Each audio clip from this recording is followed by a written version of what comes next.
High বন্ধুরা, আজকের আমি দেখাবো তোমাদেরকে নিরামিষি সামলার তরকারি। তো কড়া বসিয়ে তেল আমি দিয়ে দিয়েছি, তেলটা দেখো গরম হয়ে গেছে। আর আমি এতে একটু জিরে দিয়ে দিলাম।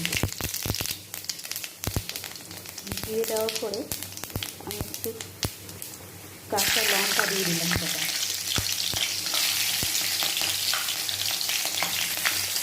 এই দেখো শাপলাটা আমি এরকম করে কেটে নিয়েছি।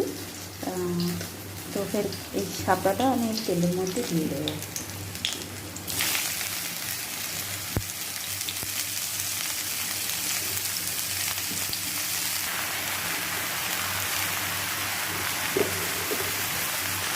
এবারে আমি এটাকে একটু তেলের সাথে ভালো করে নাড়িয়ে নেব।